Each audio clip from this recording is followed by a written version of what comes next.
바로 넘어가 보도록 하겠습니다. 59페이지. 일단 먼저 러닝북을 구하셔야겠죠. 영상 아래에 있는 링크, PC일 경우에는 채널 아트의 링크를 클릭하셔서 들어가셔서 구하시면 되겠습니다. 북이스라엘이 그렇게 해서 결국에는 이 사람들이 끝까지 회개하지 않아서 결국에는 멸망하게 되는 이야기라는 거예요.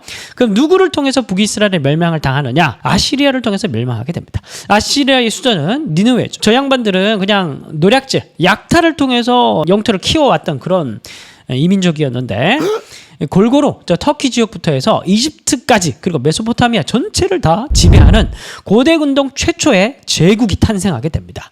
이제 그 시작이 언제였냐면 BC 12세기경, 주전 12세기경. 이제 나와야죠. 주전 12세기경에 어떤 사건이 있었습니까? 고대사에서 가장 중요한 역사, 해양 민족의 대이동. 그러면 아시리아가 12세기부터 해서 영토를 키우기 시작했다면 분명히 해양 민족의 대이동과 상관이 있겠죠. 어떤 상관이 있습니까? 아시리아는 해양 민족의 대이동일 때 영향을 받지 않았죠. 옆에 있었던 이웃 국가 히타이트라든지 이집트라든지 여기는 다 파괴되고 뭐 그냥 다 쑥대밭이 돼버렸는데 아시리아는 해양 민족이 들어가지 않았습니다. 아시리아는 저 안쪽에 있었기 때문에 그러니까 반사 이익을 얻은 거예요. 그래서 BC 12세기경부터 해서 티글랏필레셋 1세가 영토를 확장하기 시작합니다. 그러다가 아시리아가 이제 나중에 전체를 다 먹게 되는데 근데 그래서 12세기경부터 아시리아는 아예 그냥 나라의 컨셉을 약탈하고 특별히 다른 나라를 침략하기 위해서는 공성전에 뛰어나야 되거든요.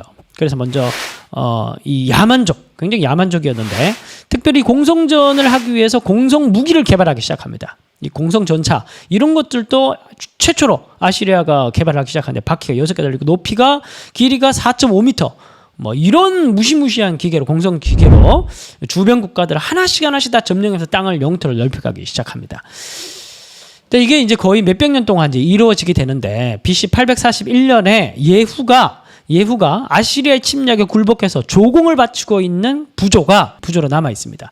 그리고 745년에서 727년 그 유명한 티글랏필레셋 3세, 성경에는 불이라고 하는데 티글랏필레셋 3세가 아주 유명한 신아시리아 제국을 건설한 왕이라고, 최초의 왕이라고, 처음 왕이라고 이제 역사가들이 기록하고 있습니다. 티글랏필레셋 3세가 영토를 굉장히 넓히고 그다음에 샬마네셀 5세라고, 이 사람은 구약 성경에 살마네셀이라고 이제 기록되어 있는 왕입니다. 저 사람이 또 이스라엘 역사와 굉장히 관련이 있죠. 그래서 이제 아시리아가 점점 영토를 넓히기 시작하는데 아시리아가 굉장히 잔인한 그런 야만족이었습니다. 그래서 아시리아가 공성전을 벌이다가 아시리아가 공격했을 때 버티다가 뭐 6개월, 8개월 버티다가 나중에 성이 함락되잖아요. 그러면 아시리아는 개미새끼 한 마리 남겨놓지 않습니다. 사령관이 뭐라고 얘기하냐면 지금부터 제군들에게 일주일 동안 자유를 주겠다. 무엇이든 이 성에서 가능하다. 그렇게 선언을 해버립니다. 그러면은 이 몇 개월 동안에 이 공성전을 벌이면서 지친 이 군사들이, 이 악만 남아있는 군사들이 성으로 들어가서 눈에 보이는 거 다 죽이는 거예요. 응? 다 약탈하고 죽이고 불사르고 그렇게 되는 겁니다. 그러면서 산채로 껍질을 벗기고 목을 베어가지고 성벽에다 다 걸어놓습니다. 주변 국가들 보라고. 그렇게 아주 그냥 야만족이었고, 그리고 가장 중요했던 건 그 전쟁에서 진 나라는 전 세계 가운데 자기 영토를 제국들과 다 흩어버립니다. 다 흩어버리고 또 다른 지역에 있는 민족들을 데리고 와서 그 땅에 심어버립니다. 그러니까 민족 말살 정책을 펼치는 거예요. 그러니까 이 다른 나라 웬만하면은 이 다 저항을 하는 겁니다. 이 아시리아는 이 문을 열리기만 하면은 그냥 나라가 없어지기 때문에 목숨을 걸고 저항을 합니다. 그래서 가나안 땅에도 서부 연합군을 구성을 해요. 뭐 아람, 모압, 암몬 전부 다 하나가 되어가지고 아시리아에 저항을 하는 거예요. 근데 여기에서 누가 참여를 안 하냐면 남유다가 참여를 안 합니다. 이때 왕이 아하스 왕이거든요. 아하스 왕인데 이 아하스 왕에게 붙어서 조언을 해줬던 선지자가 이사야 선지자입니다. 이사야 대선지자 유명하죠. 이사야 선지자가 아하스에게 하나님만 바라볼 것을 예언을 하고 뭐 임마누엘 예언도 이때 나왔고 뭐 그러죠. 근데 아하스는 친아시리아 정책을 펼쳤을 뿐이에요. 그래서 아하스가 친아시리아 정책을 펼치면서 영향권 아래는 좀 벗어날 수 있었고, 어쨌든 이 서부 연합군이 저항을 하면서 이때 아시리아에게 가나안 지역에 있는 나라들이 거의 다 멸망을 해버립니다. 그래서 결국에는 722년 사르곤 2세에 의해서 북이스라엘이 멸망당하고 720년에 아람도 멸망을 당하게 됩니다. 이때 전쟁을 주도했던 왕이 사르곤 2세였습니다. 여러분 북이스라엘과 관련된 숫자 3가지를 여러분들이 꼭 아셔야 되는데 19명의 왕 그리고 7명의 암살 722년의 멸망. 자, 그렇다면은 멸망의 이유에 대해서 마지막으로 정리하고 마치도록 하는데, 북이스라엘이 멸망한 이유를 어떤 영적인 이유, 성경적인 이유는 뭐냐면 기본적으로 언약과 관련이 있습니다. 시내산 언약이 있고, 그리고 시내산 언약의 핵심은 뭐예요?